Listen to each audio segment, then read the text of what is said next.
What's up, guys? So this is the second time I'm recording this because my computer decided to reformat my SD card and I lost all my footage. But we were going over the that transmission issue that I've been having of it auto shifting, downshifting by itself. And I said in a previous video, the ground wire for the transmission, it's up here on the top left. I believe it's that one right there, because this one kind of goes down and goes down that way. So I'm pretty sure it was that one. I had originally this ground wire right here connected to that. So this is an aftermarket grounding kit that I've had forever now, and it goes from the battery, we'll just follow it, to this point right here, and then it kind of branches off to the body. Well, originally, this one right here, this just looped back to that. So it was kind of just grounding this area. So instead, I connected it, shot it over to here. Then this one goes to there, and then this one goes under the intake to the body. And I took the ground, that aftermarket ground, off of the transmission ground, which I still believe is this one, like I said. And to and from work today, it didn't downshift on me at all. It was perfectly fine. So I think we are good. I hope. But like I said, today, I drove with it the entire time, which my drive is about a 20-minute drive. And to and back, it was fine. So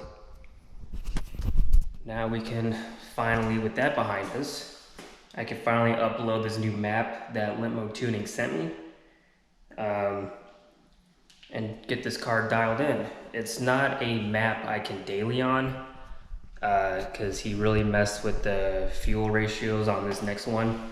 We're just gonna really try and dial this thing in. So he told me I could just upload it, do my data logging, and then I could revert back to the map I'm on now until he sends me a new one.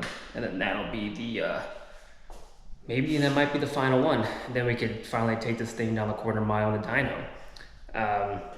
Also, I would have talked, in the car, but as you all know, my exhaust is still ridiculously loud because it's basically split in half still. If you remember about a month ago, from all the stuff happening to the car, when I hit that dead deer in gravel roads, the car, or the exhaust behind the ISR resonator is just nothing. My V-band just broke off. So the exhaust is from back about here on is disconnected right there in the middle. But guys, my God, does it sound amazing. The pops and crackles and bangs is ridiculous. I don't know how much that rear ISR muffler cancels out, but apparently it cancels out a lot, because guys, it's ridiculous. I almost want to keep it like that, honestly, because it's oh my gosh, I love it.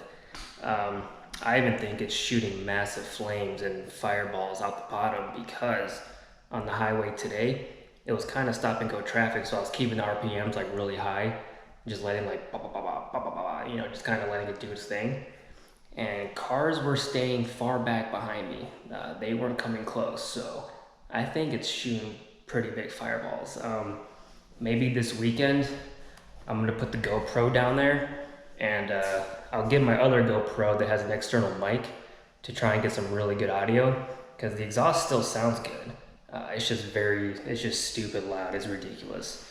But hopefully if I put it down there, if it is shooting big flames, I'm gonna record it. So I want to do that this weekend, and I'm excited because it sounds so good. But anyways, as of right now, the car is fixed, and now we can hopefully finish the tuning on it how it is, and then we'll slap that nitrous kit on, have a little fun with that, and then over the winter, like you guys already know, we'll start that rear mount turbo project. So pretty excited to finally get things going and get things moving, and